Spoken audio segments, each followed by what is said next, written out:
12 years ago, I found myself in the emergency room. I had a doctor tell me that I have multiple sclerosis. Prior to this, I'd been very curious what was wrong with me.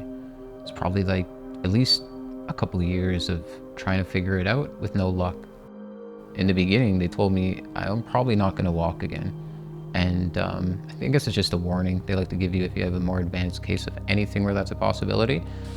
And then the last 6 years or so, I've been stuck to a wheelchair for the last few years, 5, 6, maybe more.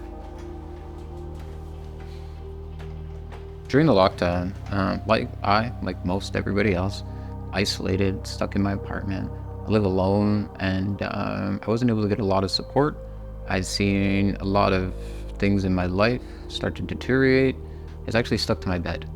So I became trapped and stuck in a bed, and the vast majority of all my time has been horizontal, just laying down, trying to escape the pain.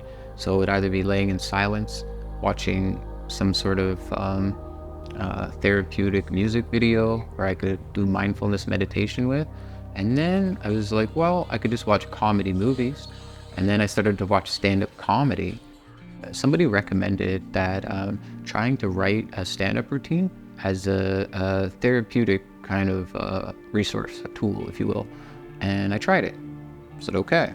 And then I kept doing it. It felt like a great way to work through ideas and conflict, and very powerful tool. I felt great using it.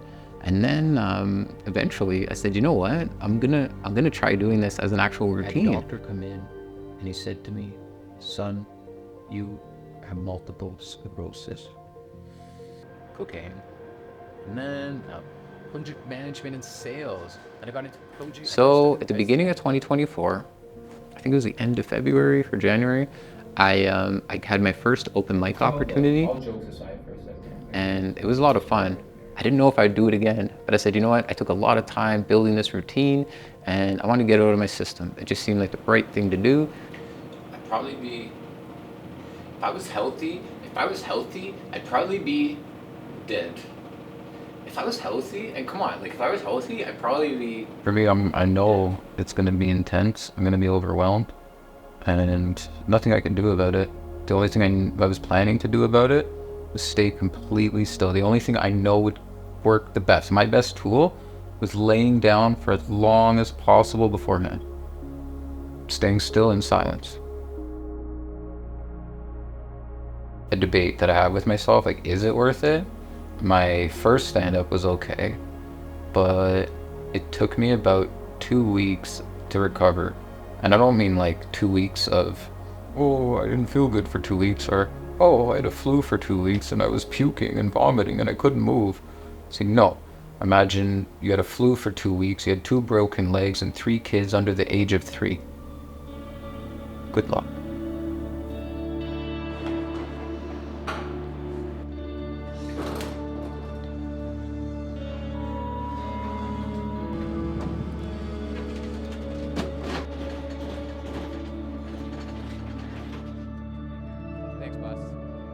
This is a show for everybody who's performing has a disability. I don't know, whatever.